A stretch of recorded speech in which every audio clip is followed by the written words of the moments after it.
Hello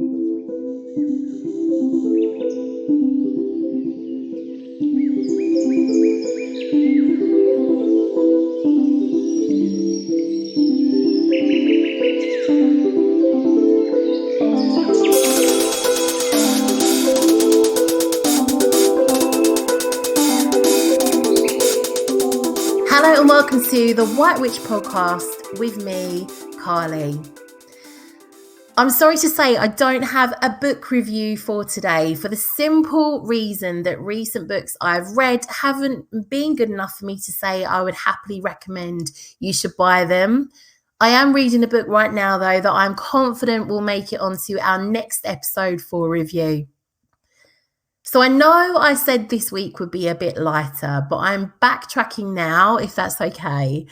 Reason being, on our recent Patreon Coven chat, we started randomly talking about how angels and demons are really said to be, which is nothing like they are depicted. We started talking about the Nephilim. It all got a bit ancient and deep, to be honest. And this is something I said I would look into on one of the future podcasts. After that, I felt with all that talk of demons, alongside a book I'm currently reading on the Golden Dawn and Kabbalah magic, I had to delve into this ancient goddess Lilith. I do love a dark goddess. I've always been fascinated with religion and mysticism since I was very young. At secondary school, I opted to take religious studies, and this culminated in a random school holiday to Israel.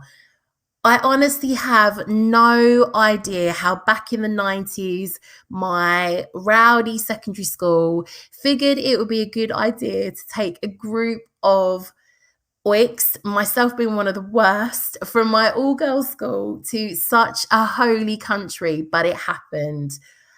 They weren't all xxxx, but yeah, it was interesting. Some of my most amazing memories there involved visiting Nazareth, Bethlehem, being at Galilee, the Wailing Wall, staying overnight on the desert in a Bedouin tent, sitting out around a campfire, watching the most amazing starlit sky. There were like camels not far in their pen. Also, my finest moment there was being heckled, pretty much chased by a little man on a donkey who was calling me Rubia, which apparently means blonde. It could have been something totally different. That was the strangest moment of my life. I've always been fascinated with the ancient mysticism, and being in Israel was so wild. As I was only 13, I wasn't exactly someone that really took my studies seriously, but the magnitude of being there in places written about in ancient mystical texts wasn't lost on me. I really found it deeply moving and one of my real first spiritual experiences. The more and more I delve into deeper levels of witchcraft, you cannot escape how much different religions and witchcraft encroach on one another. We see that time and time again on the podcast episodes that we have, which you might find as we delve into Lilith today. I never plan the topics of our podcast. Something always comes up that feels like something I need to cover. Maybe something in my life or someone I know. And this time round, it was about independence and freedom. I recognised recently these are two of the things that I love the most in my life over anything else. They're really driving force for me. I recognise they are a lot of my why for why I do certain things in my life. I am by no means able to have those entirely, and I wouldn't want to either, but I always feel drawn to independence. So that brings me to the fact that I would absolutely love to have a healthy romantic relationship. It's one of the things that I'm just not very good at. I always feel put off having a relationship as I love my independence and freedom, which well, it doesn't sound silly. Like, trust me, I love seeing people in relationships and I wish I had that. And maybe it's as a result of having less than ideal relationships before. But I often think I gravitate towards the lone witch in the cottage ideal, or the vulvas that, might have had a little mess about with someone. I mean, who wouldn't want to have a dalliance with a Viking, but goes back to living on her own. You can absolutely have an amazing relationship. I would love to have that and be independent in some form. I just haven't navigated that yet. This made me very drawn to Lilith, much as it has along the same themes with the dark goddesses I work with, so the Morrigan and Hecate. So Lilith, since the beginning, has been associated with chaos, sexuality, and witchcraft. Lilith is a dark goddess with incredible beauty, power, charisma, and persuasion. She encompasses the night and is the mistress of darkness. She's able to bend and shift the darkness and stillness of night. She encompasses the spectrum of divine feminine energies and has many sides to her. Lilith is said to be a wonderful goddess to work with if you need to take back your power, to help us embrace both our darkness and our light equally, and to stop playing it small. She can help you become your true independent self, have the ability to think for yourself, have your own mind, and unlock your hidden power that helps you become a stronger version of you. She is a goddess of freedom. Lilith is an ancient, powerful, ever-present deity, and it's said that you need to be serious about working with her if you wish to, and that she is picky about who she aids and protects.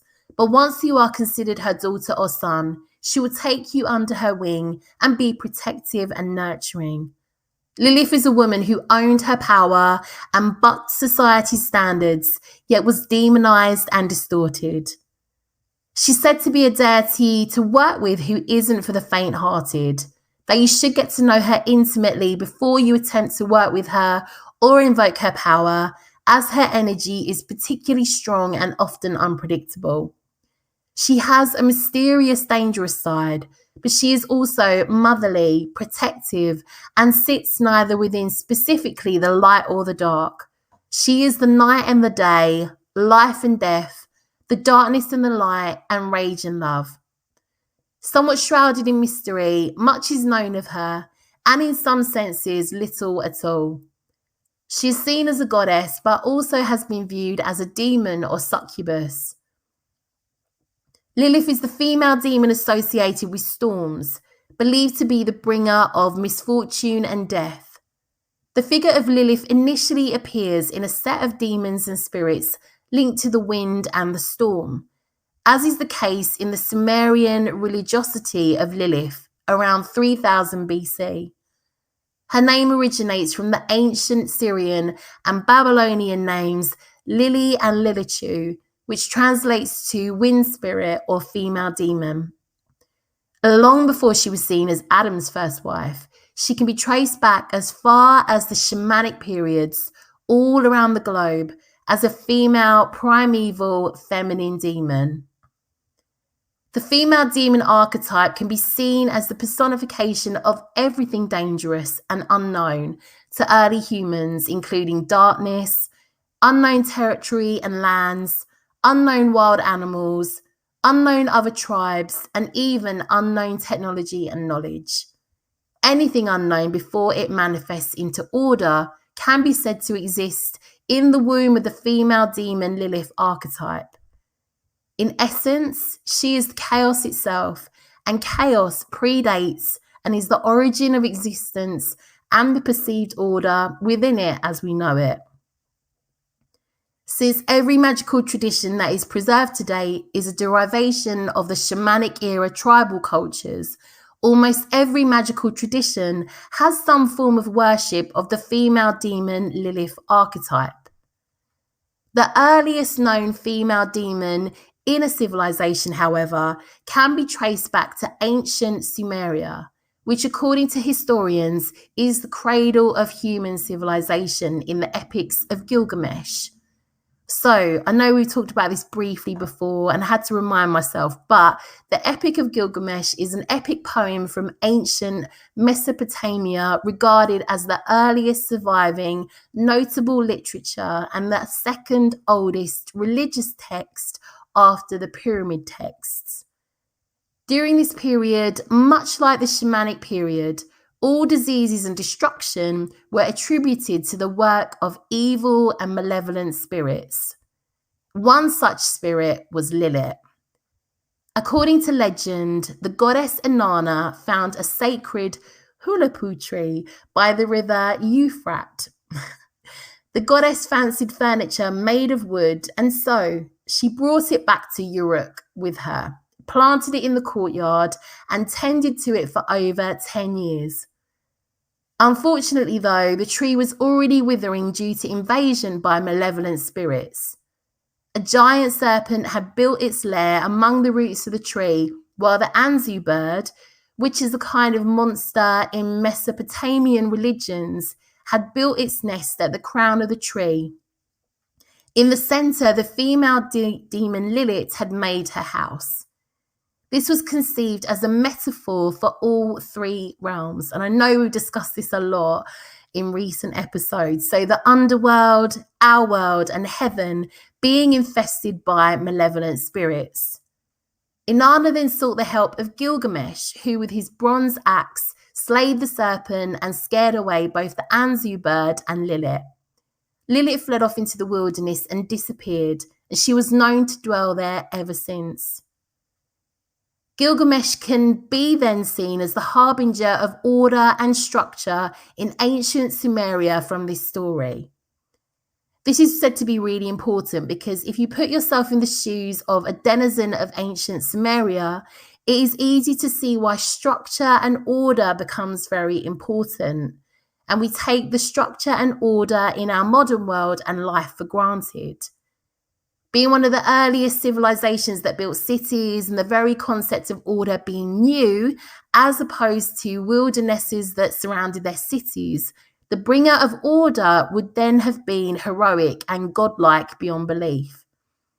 Chaos and hence Lilith would have gotten increasingly demonized for this very reason. And as you can see, the story that connects a tree, a serpent, and Lilith fleeing into the wilderness isn't new or unique to the Abrahamic traditions at all.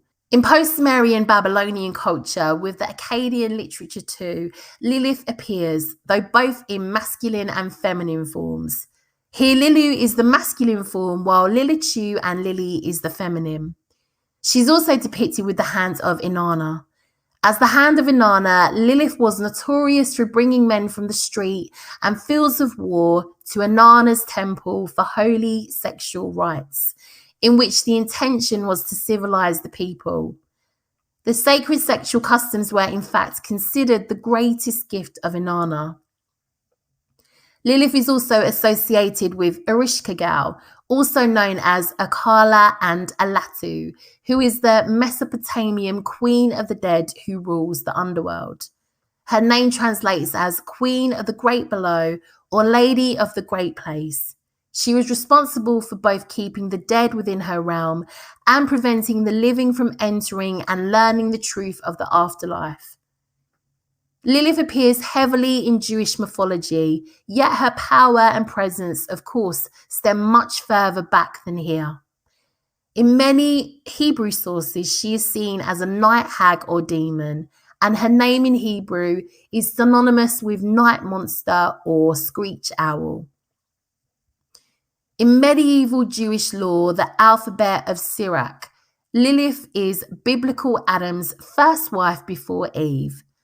Lilith and Adam were said to be created from the earth's clay, and she his equal. In the Dark Ages, Jewish religious writers further developed the story, with Isaac Althasi, a Jewish theologian, writing that Lilith refused to submit to being Adam's inferior. Adam and Lilith were said to have an independent existence and were made to coexist in a relationship with one another. The relationship didn't last long, as Lilith refused to take orders from Adam and to lay with him when he wanted, although other accounts I read state that Adam raped Lilith. One account I read of, reported by Ben Sira's Alphabet, this gets so confusing, and according to what is written in other texts, such as the Sefer HaZahar and the Book of Splendor, Lilith did not accept being made to procreate, being silent, and being Adam's companion. Good for her. On the contrary, she wanted to stand up to him and dominate him. She is said to have said, "I will not stay under you." And he said, "And I will not lie under you, but only above. For you it is only suitable to be below, while I am made to be above." Adam's attitude caused Lilith outrage and fury, to the point that she decided to invoke God, calling his name out loud. This was considered a disrespectful act, apparently, especially if performed by a woman, and led to the immediate punishment of the first woman, who was sent away from Eden. There are at least 3 versions of Lilith's fate outside Eden. The first tells that she was confined to the caves of the Red Sea, where she would still live, dedicating herself to pagan rites in full harmony with nature. The second version, on the other hand, says she was the lover of every demon in the world. In essence, once she left the Garden of God, she would have lain with the demons present on earth to prove that she did not need divine grace. This version, however, would be forced and is not very valid for the followers of Lilith, who point out that since there are only 2 human beings on a still pure earth, there certainly could not be many demons. A third version says that Lilith could be allowed to return to Eden as long as she became the protector of all newborns. Lilith, however, saw it as an affront. Taking care of children not her own would be a punishment. It seems, therefore, that she went far away until she was said to meet the demon Asmodeus. Between the two was an instant love, or at least it was something that resembled it. It seems that they chose each other as companions, and that Lilith gave birth to many Lilim, or demon children, also called jinn. At this point, it seems that once again, God tried to bring her back. He commissioned 3 angels, Senoi, Sansenoi, and Semangeloth, to look for her. The 3, however, did not use the right strategy. They ordered her to return by threatening her with her death, but she replied that she could not return to Adam after having had a relationship with a demon, and that she would never be able to die because she became immortal. At that point, the angels told her that they would kill all of her children. She said that if that were the case, she would have reserved the same fate for any child of Adam. Finally, she begged the 3 angels to leave, saying that she would live far from her former partner, and that in the future, just naming the names of the angels would be enough to appease her wrath against any human descendants. Lilith was, of course, replaced by Adam with the subordinate and calm Eve, created out of Adam's own rib. Eve would easily listen to and subordinate herself to Adam, and they both fell in love easily. She had no independent existence of her own, unlike Lilith, so falling in love was like Adam falling in love with himself anyways. In Abrahamic versions of events, they made Eve the caretaker of the new generation of human beings, and Lilith was the devourer, claiming she stole babies and devoured them. There's so many different versions and different stories relating to Lilith, so take what you will in regards to her story. It's easy to understand how the primeval feminine force was feared in the Abrahamic traditions. They were viewed as dark, chaotic, and these aspects were thought of as needing to be repressed and put into subjugation under some form of masculine order. So here are a few areas you might want to work on spells and magic involving Lilith. So you might want to work on improving sexual relationships, creating balanced relationships, healing sexual trauma, asserting independence and women's rights, fighting patriarchy, oppression, sexism placed on women, boosting self-confidence and sensuality, to gain respect or recognition for contributions, exploring or awakening your sexuality, especially if experiencing low libido, sex magic, healing or managing menstrual issues or working menstrual magic, working with the feminine shadow self or healing feminine shadow issues, reclaiming your personal power and strengthening your voice, handling or managing premenopause, perimenopause, or menopause symptoms, and feminine reproductive issues. So I went really deep down the rabbit hole and I read that many have tried to summon Lilith to do their bidding or to engage with her in like an intimate relationship. And it's said that often spirits of a vampiric or like low-level entities will come through and refer to themselves as Lilith. And also, it said that most witches don't have the power to summon such an ancient primal deity like Lilith, which sounds like a challenge, let alone have her do their bidding. But I haven't tried it myself, so I can't pass comment. But some examples I read of how you should know if something has attached itself to you acting as a deity are: if this Lilith, in inverted commas, you've contacted asks to enter your body, it's likely not Lilith the goddess. The spirit has become violent, again, not Lilith. This spirit you've attracted wants a multitude of offerings and your undying attention, again, not Lilith. You've gone down a dark path, drugs, alcohol abuse, toxic situations, that's not Lilith's fault. And you're experiencing nightmares, sleep paralysis, night terrors. Again, this is not Lilith, the goddess.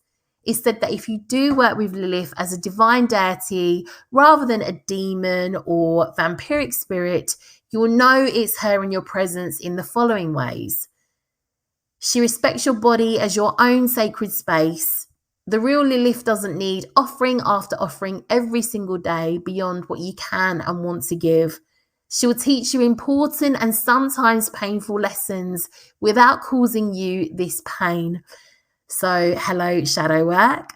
You won't find yourself going down a dark path, but a path of enlightenment and transformation.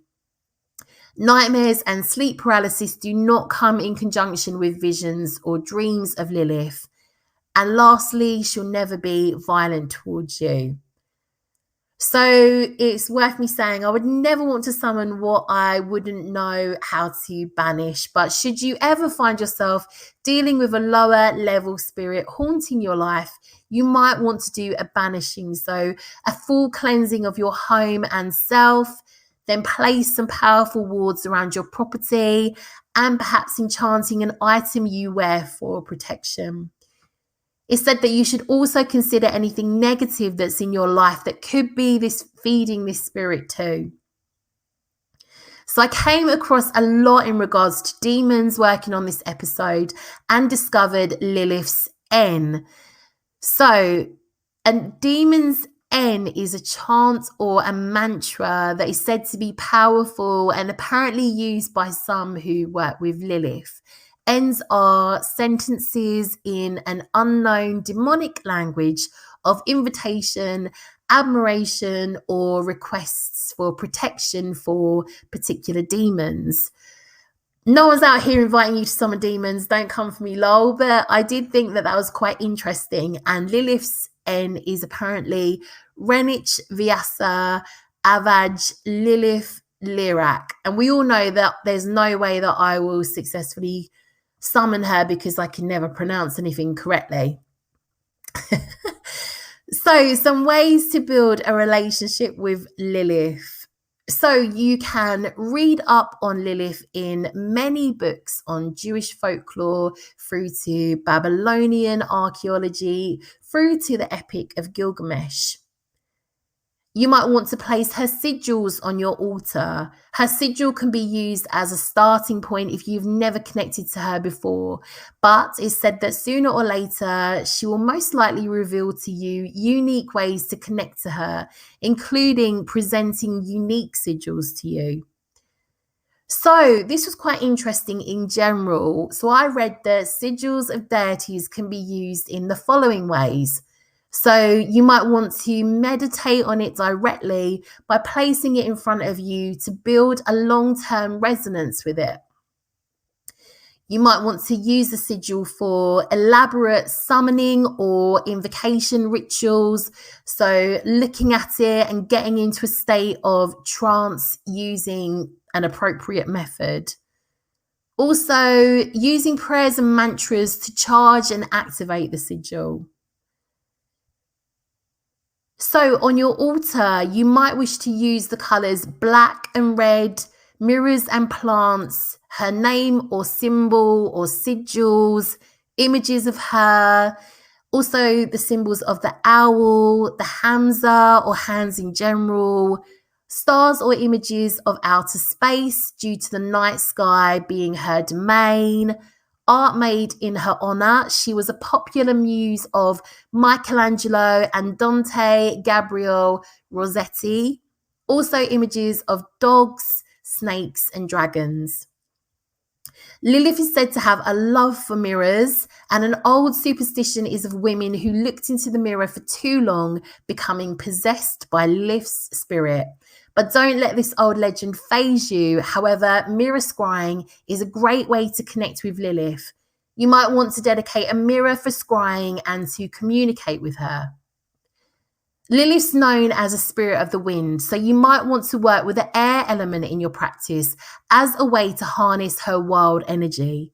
You could do this by making or just burning incense, smoke and cloud scrying, perhaps some storm magic working with the energy of the wind. Lilith is also seen as a goddess of the moon, and the waning and dark moon phase are said to be her favourite phases. So you might want to work with these phases specifically. In karmic astrology and therefore in the zodiac, Lilith represents the black moon, the darkest sides of the human being. So the term black moon refers to an additional new moon that appears in a month or in a season. So here is a dark moon Lilith invocation you might wish to use if you do decide to work with her. So within a properly cast circle, light 2 candles, 1 black and 1 white. You might wish to use the following words or craft your own. I invoke the goddess Lilith. I call you ancient one. I invoke you creator and destroyer, whose face is bright on the right side and black on the left. Come forth to me and light your incense here. Enter my circle. I summon you with the power of your name. Lilith, mother of shadow, come to me. Reveal the wisdom of the night. Let my spirit enter the dark side of the moon. So Lilith's name is synonymous with the screech owl in Hebrew, and the owl is one of her sacred animals. She is said to manifest in the form of a great owl, so you might opt to depict the owl on your altar in her honor. Aspects of the healthy Lilith archetype include accepting the body as it naturally is and letting it do what it does, honoring and trusting instinct over what one is told or shown, honoring and letting a primal rawness come out, and willing to leave situations that are not fair or do not work in order to gain, maintain, or re-establish self-respect. So some offerings that you can make for Lilith include lilies, frankincense, dragon's blood, wine, tea, aphrodisiacs, roses, pomegranates, hibiscus, nettle, almond, mugwort, hazel, moonwort, mistletoe, juniper, pumpkin, gourd, beetroot, white and red sandalwood, lime, hemlock, cocoa, weeping willow, dragonwort, nightshade, which is of course poisonous, amaranth, cinnamon, chrysanthemum, rosemary, saffron, belladonna, again poisonous, hemlock, again poisonous. So crystals she said to like are moonstone, aventurine, aquamarine, ruby, diamonds, obsidian, onyx, jet, topaz, garnet, tiger's eye, bloodstone, tourmaline, and amber. Colours she said to like are black, purple, orange, gold, red, magenta, dark pink, blood red, silver, dark grey. So on a witchcraft website, I will put some details in I think it could have been Tarot Pugs, stated that the best days to work with her are Wednesday and Friday. So on a Friday from just before sunset to the first 3 stars in the sky on Saturday evening. This is Shabbat in Judaism. So depending on your belief, cultural background, or how you modernize the Jewish creation story, you might decide to honor her that way due to the links that she has to the Jewish creation story, or not. It might seem heretical. So you choose whether Lilith can be honored before or after Shabbat. It's completely dependent on your belief. This is a personal choice and only taking into consideration the cultural history and origin of Lilith. Again, you know, I don't think Lilith's someone that I'm going to be working with myself. I've already got deities I work with, but it's up to you. You might decide to work with her on a Monday with it being linked to the moon. So the best times of day to work with her are said to be the witching hour. So this can mean midnight or the time between 3 a.m. and 4 a.m. For me, like my definition of the witching hour is 3 a.m. I don't know if I'd be brave enough to stay out till then to do some work. I'm not entirely sure. And her sacred days are said to be Beltane because of the sexual theme of the holiday, October 24th. Some sources state this day as the day Lilith left the Garden of Eden, and also as a Sumerian holiday to mark the end of the harvest. Also, February 29th, which is a leap year every 4 years. So check that it's like, well, obviously, but like you'd have to check which year that it falls in. This is said to be the day when women can be loose, free to break traditional norms, and ask men out on dates. So may not be so applicable in modern times because, you know, not all us women are asking men out on dates. We might be asking other women out on dates, but can, in a sense, be a liberating day for forthrightness and breaking social limitations placed on women. So here is a prayer for Lilith that, again, you might wish to use. Lilith, mother of women, show me the way. Be my guide to be unleashed, free, empowered, heart, body, soul, and magic, so be it. And I found an amazing Lilith tarot spread online. I didn't like all the questions, so simplified it down to 4 that you might want to pull cards on. So card 1 is, how can I assert my independence more effectively? Card number 2, how can I become more creative in my life or work? Card number 3, how can I embrace the darker elements within me to become more powerful in my life or work? And card number 4, what message does Lilith have for me? And I had to finish up this episode with a quote I saw, which is that said, always be Lilith, never Eve. And I couldn't agree more. That's all I have for this episode. Thank you so much for joining me. I just want to say thank you for recent podcast reviews that have come through. I love hearing from you. So yes, if you are able to leave me a podcast review, I'd be so grateful. It means that more witches can find the show. If you enjoy this podcast and you want some more content, you might want to sign up to my Patreon, the White Witch Coven. There'll be some details in the show notes. I've also published a book, The White Witch's Book of Healing. Again, I'll put some details in the show notes if you are interested in reading that. Have a great week, witches. Catch up with you all soon. Lots and lots of witchy love.